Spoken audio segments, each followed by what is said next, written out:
Hey folks, my name is Pravus and welcome to Thrive! Heavy Lies the Crown. You guys might remember this as a dark fantasy city builder / real-time strategy game that we took a look at some months ago when this first launched into an early beta. But as of today, on November 6th, the game has officially launched into early access. And apparently, they've added quite a lot of new features, including the coveted alignment system that I've been looking forward to, where we can choose between Benevolence or Tyranny, and our civilization will naturally change to reflect our choices. Now, to celebrate the launch of the early access, the publisher PlaySide is sponsoring me today to show off what this game has to offer, and of course I'm very happy to do that. If you guys like what you see as you watch this video and you want to learn more, there will be that link in the description down below. Otherwise, let's go ahead and start up a new single-player game. There is multiplayer, which I still think would be really cool to see, but there are a number of different starting locations, and if you wanted to play with some other people, maybe pick a couple of areas close to each other and support each other, that could be kind of cool. For now, let's go ahead and start off in a place like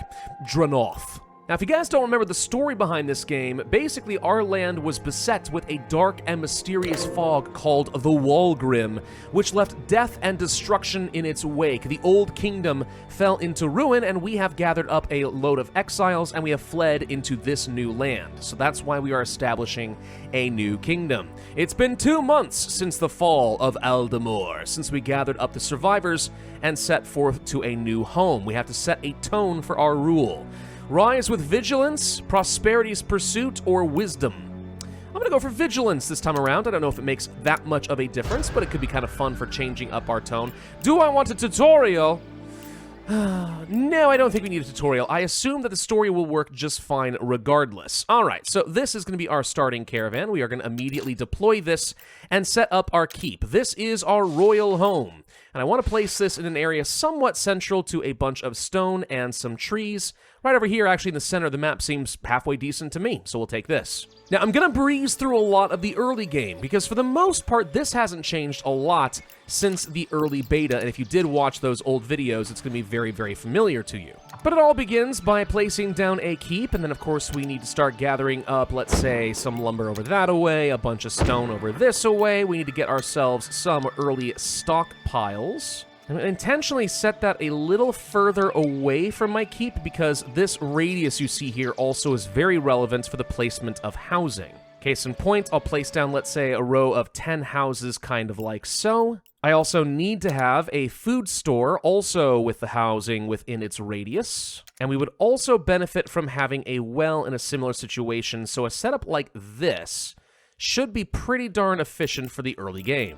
We also should have access to things like the Tome of Knowledge right off the bat, which means this is something that was not really much explored in the early beta. Now we can do a bit of extra research, choose some branching paths to make various different buildings a little bit better. So for example, I really would like to boost up the firewood production by 100%. One additional worker could be good, or we could just have 3 extra firewood, and then we also need to use stone. Now, let's go with this. That's a pretty hefty amount of extra firewood. And speaking of which, we should go ahead and get one of those wood choppers now. I want to place that close to my stockpile because resources do teleport between your storage locations. So every time we set up a new round of production chains, we should always have a stockpile right in the middle and then place those buildings as close as possible. That way resources can be gathered over here and dropped off, and then over here they immediately appear and you can just drop them off to the buildings they need in order to work. Okay, that's a decent enough start. Now, if you look at that on the bottom here, we are currently looking at a bunch of different logistics buildings and stuff we could place down, some of which will have to get unlocked as our population grows. We can also look at a bunch of different farmer structures, including their homes, the wood choppers, a few other production buildings, and of course farms as well. There will also be eventually some laborers we'll have to worry about, a whole new class of people, but we're not quite there yet. And of course, as the population grows, things are going to start getting more and more complicated. We're going to need to produce the apples to make them happy, then we'll need to provide some hemp clothing and some cider and so on, which means we're going to need fermenters, we're going to need lumber yards, outfitters, we're going to need some hemp farms, right, all these different things. But until the population grows up to 40 farmers, not a lot more we can do besides what we've already done. Let's just sort of sit back and let things grow. Oh, and we're getting our first round of some events. We have seen this before, and a lot of them are still very much the same, where we're going to get introduced to our inner circle of advisors, the curia.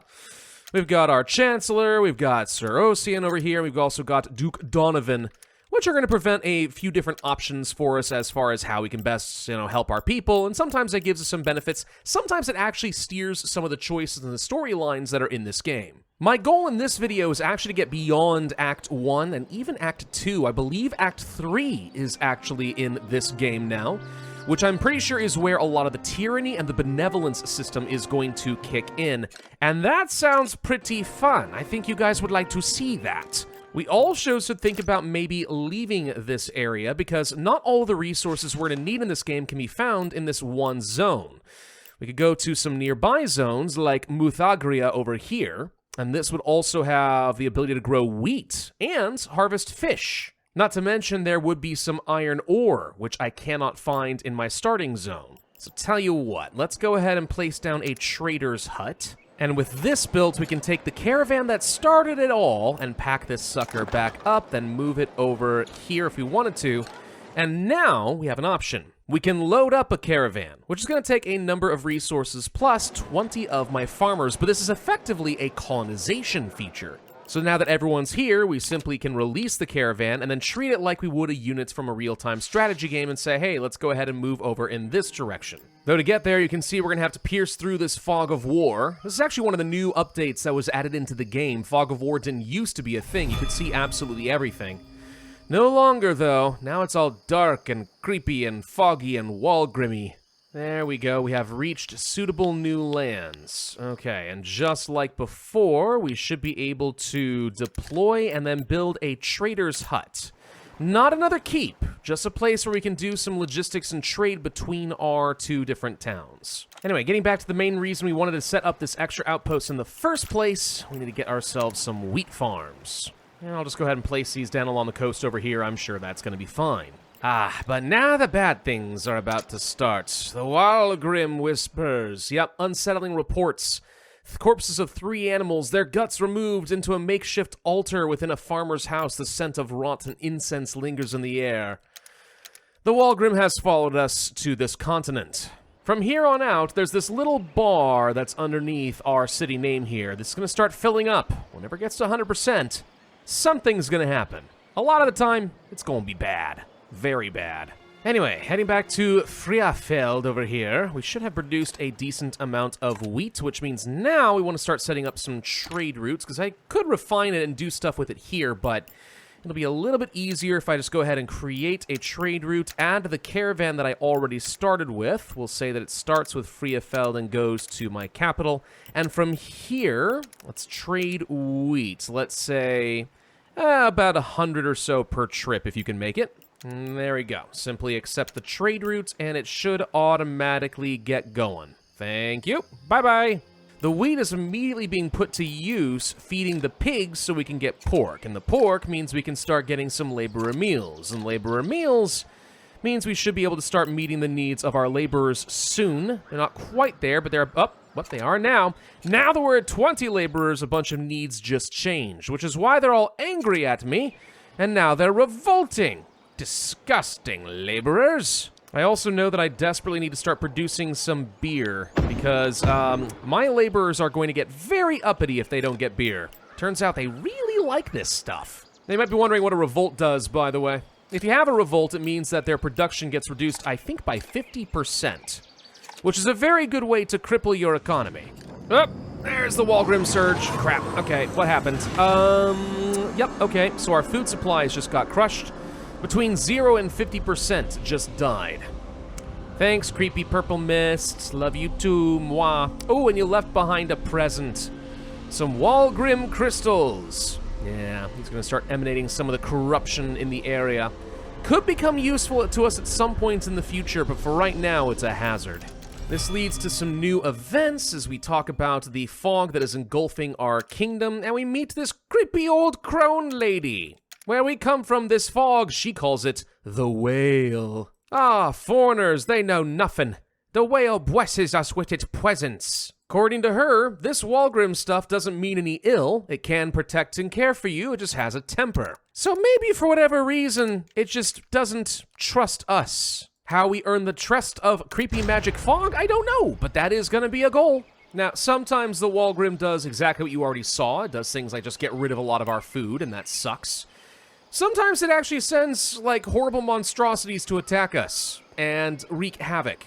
That can be a problem. This is kind of all the more reason I'd really like to get myself things like some smelters and try to get some iron, because I'd like to have a standing military. Ah, this is an event I was looking for, though. Here's something. Nimble Thimble! What this really means is that somebody has discovered a new way of stitching, which is cool. Now, we could reject this and say, we should stick to what we know, and that can get you like a little short-term benefit, but maybe we should give some new things a try. Which I'm happy to do, and of course the seamstress is extremely excited, which means we are about to gain access to a mastery. Wise workers. Let's go back to our tomes of knowledge, place down one of these. The kingdom grows prosperous with ease thanks to the knowledgeable in their craft. With dedicated and skilled employees, production goes up. 5% more production for every type of a building placed, up to a maximum of 25%, which is great. So now I should get a pretty sizable production bonus. But here's another important part of the game. Okay, crystalline, right. So we're talking more about those crystals coming from the Waelgrim because, you know, it's a little bit scary. Now some sort of mysterious stranger is walking amongst us. How she got into the courtroom, I have no idea, but the crystals appear to be cradled upon her flesh and they do not harm her. Why? Because she's an ancient weird magic lady, obviously, but she can teach me how to use the crystal power. And this is now going to enable the crystal stockpiles. So if I wanted to, I could start extracting Waelgrim crystals. But to do that, I will also need some flax oil, because that is the only way to keep them from being too volatile. Ah, crap. Here comes the next Waelgrim surge. Oh, and an adder beast has appeared nearby. Right, where? Ah, right. In my secondary village. That right there, ladies and gentlemen, is an adder beast. It's, yeah, it's gonna cause a few problems, and I really have no way of dealing with this at all. Oh, there we go, just dematerialized. Alright, we just had to last for a little while. Also, dear God, fire has spread so very rapidly over here. See, I placed down a firehouse in this location for a reason. I wanted to make sure that anything over here would not be able to catch on fire. And yet, just outside of its range, everything appears to have caught fire. Now, ain't that special? Also, I'm seeing some little cross swords icons in the bottom right. I think that means there's probably a bandit camp that just spawned over here in the fog of war. Oh, yep, they're a thing too. They'll come and occasionally raid you, which is why, again, it's very good to have some soldiers. Oh, this area caught on fire too! Oh, lovely. Well, now I've unlocked some guardhouses, so I should be able to use this to build up some basic defensive structures. We also could place down some wooden walls. That is something new that was introduced in the early access period, so now if I wanted to place down, let's say, walls that would kind of look... Oh, wait, I need 40 laborers. Ah, boo, hang on. Oh, and there's a Grimrock camp. Yep, alright, those are bandits. There we go, now I have 40. Okay, so if we wanted to, we could place down some walls that would look kind of like this, right? That's pretty cool. Plus, if we want to train up some units, I've got an armory now, so we can go ahead and start building up a handful of bowmen. Well, at least we would once I had some leather armor. Especially because we just got an event for the envoy. The kingdom of Wyrmaxa. They are going to be coming by and be like, you know what? You need to pay us tribute, since you kind of landed on our shores and established your kingdom. Which I don't even think is really that unreasonable, but I still am kind of resentful about it. I'm gonna postpone making any tithes. They're not gonna be happy about this. They'll probably bring an envoy back to say, no, you will pay us. But this at least buys me a little bit of time to get a military together. Gosh dang, these laborers keep revolting, though, for real. Oy, oy, oy. I want to make your iron tools, I want to make your furniture and stuff, but if you all stop working, I can't produce the stuff that you're asking for. Did you guys even think this one through? I don't think you did. One other nice little thing we can do with our units is we should be able to organize them pretty well into different formations. There's even an attack command where they will automatically attack anything in their path. So this is where things start to transition a bit more toward like an RTS. And I believe with their 3 different types of units, yeah, we've got swordsmen, spearmen, bowmen, and cavalry. Bowmen are pretty obvious, but when it comes to swordsmen, spearmen, and cavalry, it should be like a rock, paper, scissors, right? The cavalry beat the swordsman beat the spearmen beat the cavalry, that sort of thing. For now, though, what I'm going to do is I'm going to take my archers and move over here, and we're going to see if we can deal with these grim-wrought barbarians who have been raiding me. Now, archers fighting against barbarians is a little dangerous. We have no front line.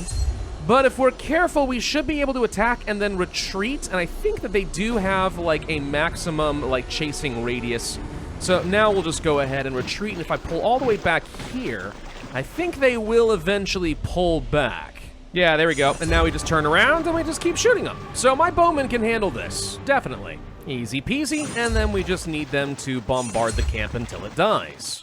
And this right here is an event I've never seen before. As a feast day has been declared in honor of the settlement's growth, we venture amongst our people eager to witness their progress. Then a woman's scream brings silence.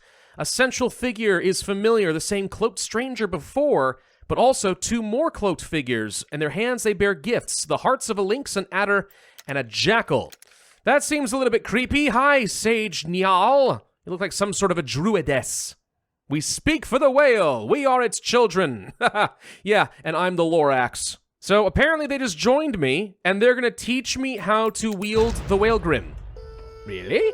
Well, that's great. I've already got a bunch of crystals being refined. Teach me. Oh, here we go. Act 2 officially has begun. Not so grim. A week has passed since the daughters of the Waelgrim arrived. Sage seems to be the youngest and quite attuned to the natural world. It's been a refreshing and uplifting addition to the kingdom. She has immersed herself in the lives of our people and comes to me now with information of what she has learned. The kingdom grows strong, your people are content, and yet something is lacking. Witchcraft! Wait, what? But yes, actually, kind of, sort of. She's like, yeah, the Waelgrim's actually a good thing if given the chance. Well, you know what? I'm willing to dive into this. There's much to learn. Teach us more, sage lady. Dude, if I can harness the power of the Waelgrim to my side, you'd better leave. I'm going to use that to destroy Wyrmaxa. Absolutely. Oh, this is going to be a sizable upgrade to the keep. Very sizable. There we go. Gorgeous. All right. What new stuff do I have access to? Upgrades to some of our military units, blacksmith bonus, more fish, better guard towers, grim storage, vault bonuses. Yeah, that could be nice. Wheat. You know, I still struggle to produce enough wheat. 1,000 gold for every upgrade, though? Ouch. Oh, crap. We got another adder beast. Where is the adder beast? I need to know where the adder beast is. This thing scares me. Ah, there it is. Coming straight from my flax fields. Hold on. Let's see if we can actually prevent this. Herb garden. Place here. Get distracted. No one's allowed to work here. Don't even try. All right, get distracted and attack this. Aha, you fool. And now I'll simply move the bowman over and see if we can't shoot you down. Ah, no, wait, adder beast, don't go after my caravan. Leave the caravan alone. No. I think the caravan might actually be faster than the beast. It'll be fine, probably. God, can you imagine being the guy who's driving that cart? Oh, God, step on it. Run. And the beast has despawned. Perfect. Turns out I didn't even need this field. Oh, crap. But the flu is now breaking out everywhere. Oh, God. We have a big quarantine issue. I do have an infirmary, but I don't have the herbs necessary to manufacture medicines. This might imply that I need to move down here to Maladenu just to get the herbs necessary in order to make medicine. Maybe too little for that, but we'll try. Worst come to worst, a lot of people are probably going to die. And then hopefully immigration means they'll all just move right back in. Somehow the Waelgrim's responsible for this. I don't know how, but it is. Unironically, I think we are about to have a mass extinction event. We will probably be able to recover, but it's going to be scary. Yep, that's a lot of graves. Lots of rest in peace. Oh, God. Let's start sending out some posters throughout the lands. Come and move into Dranoth, a perfectly fine place with a lot of fine free real estate. Don't ask why the prices are so cheap. Just come on, move over here. It'll be great. Actually, wait. No one can move in here because the houses are still occupied with people. How do I clear out the dead bodies? I don't know if it'll happen automatically over time or not. Let's try demolishing houses. It seems like a perfectly reasonable response. And then we'll just rebuild. It's expensive, but it'll work. Looks like Sage has more information for us about the Waelgrim. A potted apple tree stands beside her. It appears that our food is starting to run low. Oh no, it's fine. We have nowhere near as many mouths to feed as before. Yep, with a few magical words, all of a sudden the tree grows and quickly starts releasing more food. Yeah, this Waelgrim stuff is looking better and better. Should you walk the path of Benevolence, the land's bounty mastery awaits for you. Should I walk the path of Benevolence, huh?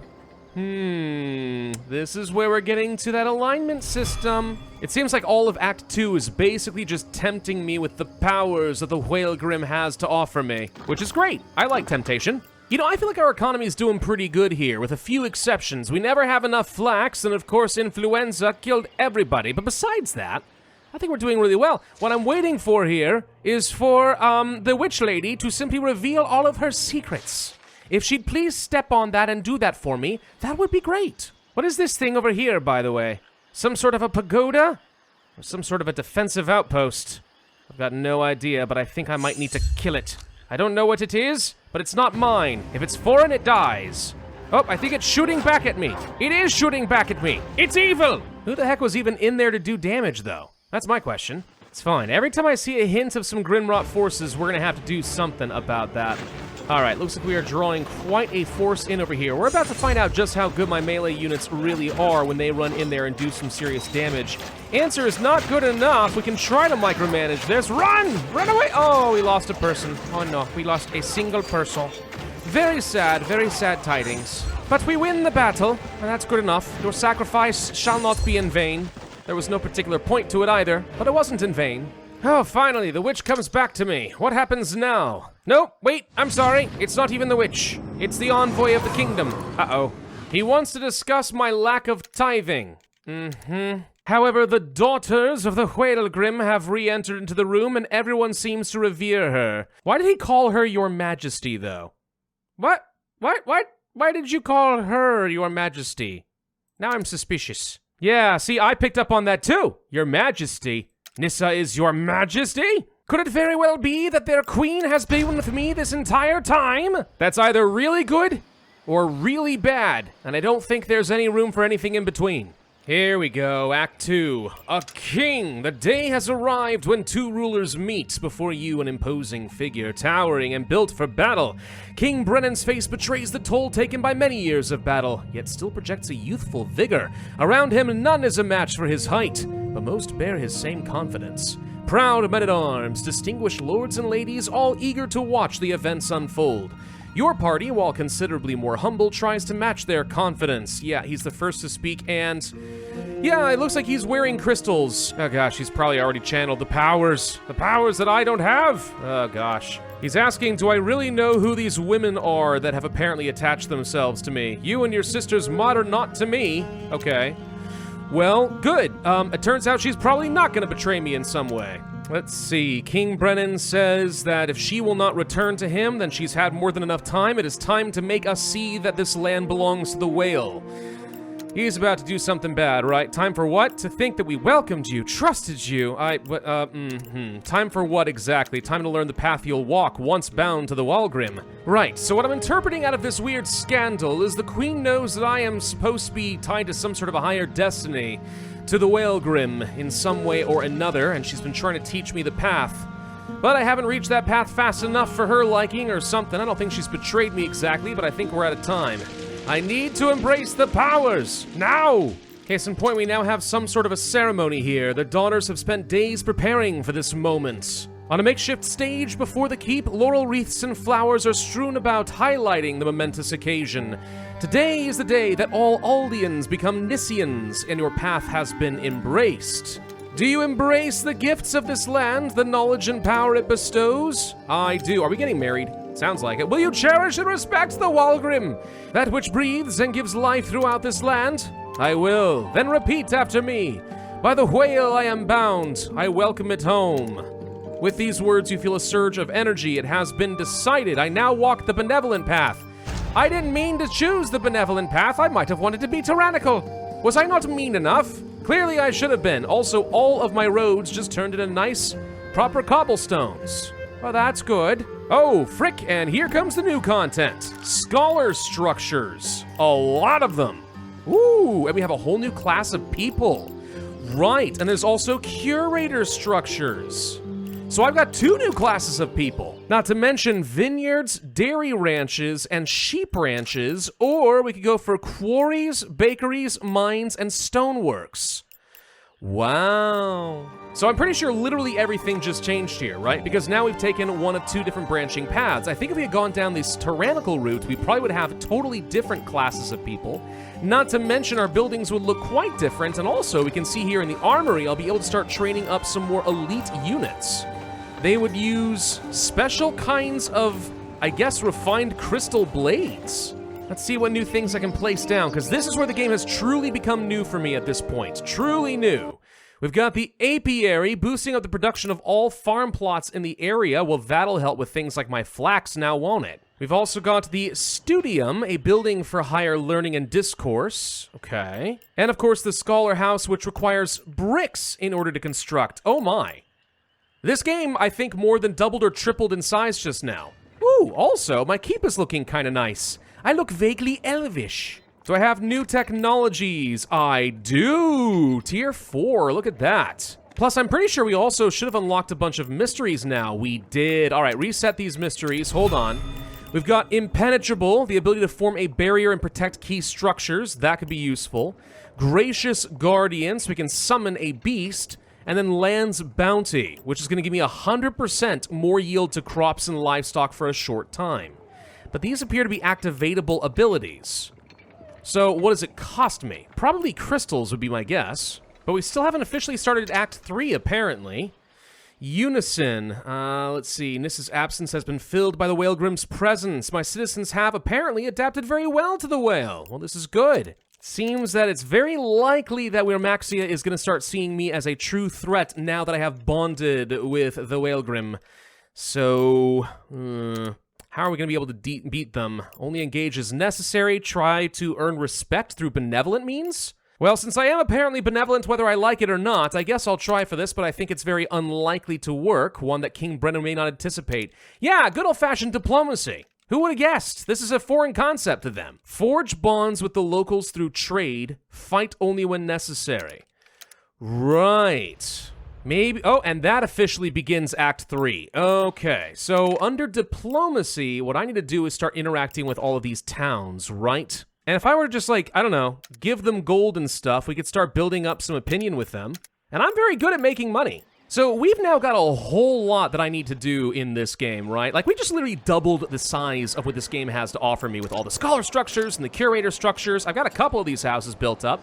And they look very pretty and very peaceful, very benevolent, very demure. But it's probably going to take me another, 3-4 hours or so to really build out this economy. And while I'd like to be diplomatic and all that, I feel like maybe one of the best ways that we can bring the king to the table is to actually be a little bit more aggressive. So maybe we take some of these soldiers and we say, screw it, let's go and attack his economy and make him pay. Follow the cobblestone road. Follow the cobblestone road. We're going to find the Wyrmaxans. We're going to kill them all. Oh, but I thought you were supposed to be this benevolence guy. Yes, I shall be very benevolent in my mercy as I kill them quickly instead of painfully and slowly. Now, at this point, I'm playing this kind of more like a classic RTS. I'm pretty sure that I'm going up against a foe who is technologically superior to me in pretty much every way. But if I can harass his outlying towns and start starving him of key resources, how is he going to be able to sustain a large army? He probably can't, right? At least I hope not. Oh, but he does actually have defenders in his town. Gosh dang it. How strong do we think these guys are? What the frick are these? They've got some sort of weird, like, circle things on their back. These guys look magical. Maybe attacking's a bad idea. I have no idea. We're gonna test ourselves. Let's find out. Oh, they're stupid. They're not even responding. They're just standing here and letting me kill them. Perfect! Kill them! We'll just set their barracks and armories and stuff on fire. There we go. And I think that may have... Yep, he lost his territory entirely. Wait, did you have no economic buildings here at all? Do any of these? Because if they don't, then this actually will not work. Oh, let's make sure we unlock Tier 4 technology, by the way. Which means my beautiful keep is about to look even more beautiful. There we go, see? Nice and pretty. Not finished, though. Looks like there might be a Tier 5 at some point. We don't have access to that yet, though. Good lord, some of these are gonna be a little on the expensive side, though, aren't they? Woo, siege weapons. Yes, that's something I want. And in the meantime, we have destroyed every one of Wyrmaxa's outer holdings. The kingdom is isolated. So, King Brennan, do you want to talk peace yet? Because I've kind of got an army on your doorstep. I do suspect it is an inferior army, but you've done nothing to dissuade me. Benevolence my butt. All right, here we go. There's his towers. Knock him down, boys. Oh, he's got a lot of units on the walls. He's got catapults. Oh, here he comes. Okay, all right. Now's where I pull back. Pull back, pull back, pull back. Oh my God, we've lost so many units. Holy crap, what do they got? Machine guns? Look at these arrows going out. He's just obliterated my forces. What kind of a tower was that? And how do I get one is the better question. Okay, yep, turns out attacking Wyrmaxa? Terrible plan, terrible plan. And now he is legit chasing me down. Oh God. I feel like I might need to go to my keep and activate my Summon Lynx Beast ability. And we will use it to maybe, hopefully, destroy some of his army. Or it doesn't work at all, and I'm about to cry. Oh, it has to be in my own territory! No, we're doomed. All right, I think my entire army is just straight out dead. Pretty sure. Yeah, I'm about positive on that one. Okay, back to the drawing board, train up more people. I mean, I'm certainly doing my best, but the reality is I'm looking at this guy and he's got superior technology across the board. I'm wearing leather, he's got iron and steel, plus superior numbers, plus ungodly machine turrets. I mean, we were able to wipe out at least a couple of his cohorts. That still feels, you know, pretty good. But look at these streams of reinforcements coming in. Plus whatever the heck these guys are, they still scare me. On the plus side, though, I drew all of his forces outside of his town. That's good. But I think at this point you at least have an idea what we are up against. I do still want to summon that Lynx Beast because I want to see what it can do. Hold on, what does it look like? There it is. Ooh, big kitty cat, scary kitty cat. He's homeless, poor guy. Let's go and see if he can run over here and kill some enemy units. Probably not. Looks like he has enough time to actually get all the way over here. I'm curious if this thing can wipe out much of his army, if any at all. Maybe he can at least destroy this tower. Oh, no! That did not work.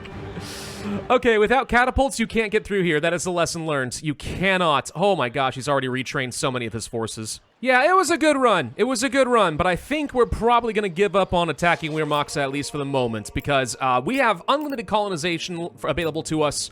He's just sitting here. If he wants to glower at me while I take his kingdom out from underneath him, I mean, I can do it. I've already proven that. I can do it. Besides, all the towns are friendly with me, and pretty soon I could go ahead and ask them to send us troops and declare some alliances, so he's truly surrounded. Now, I know you guys don't just want to see Benevolence, though. You're probably a little bit curious what Tyranny would look like in this game.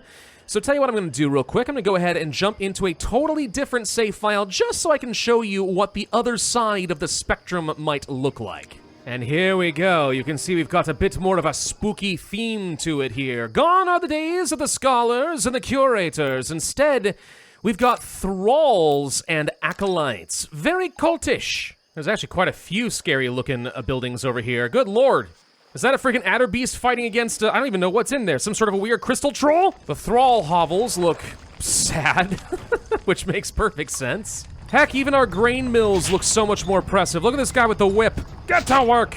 And of course, we got some other very useful units available to us, including upgrades to our swordsmen and stuff. And, yeah, it says this is a swordsman. It's not. It's a brute, a cave troll, which are pretty effective at getting in here and slaughtering everything around them. And down here, you can see all the different buildings. A lot of them are more or less going to be the same as Benevolence, because you still need to be able to do a lot of the same kinds of stuff. They just present in very different ways, including the House of Debauchery. Yes, I can think of quite a few different people who will spend all of their time in here. They have no shame whatsoever. But yeah, I think that's more or less all the features that are currently going to be available in this early access phase. Quite a few changes overall, honestly. More defensive structures, more ways of controlling your armies, bigger, better, scarier units, new story, and of course, Benevolence versus Tyranny, the thing that I was really looking forward to the most. Of course, the game is still in early access, so there's a lot more that needs to be done with it. I think some improvements to the pathing and some of the UI, maybe a little bit of improvement to some of the trait systems, make that a little bit faster, a little bit more balanced. Stuff like that are things that we can look forward to in the future. For now, though, I'm going to go ahead and leave you guys here. Of course, if you guys want to learn more about the game, you can find a link in the description down below. And once again, a big thank you to PlaySide for sponsoring today's video. Of course, it's very much appreciated. In the meantime, please consider hitting that like button if you did enjoy this video. Leave a comment, subscribe, hit that notify bell, and I will see you guys next time.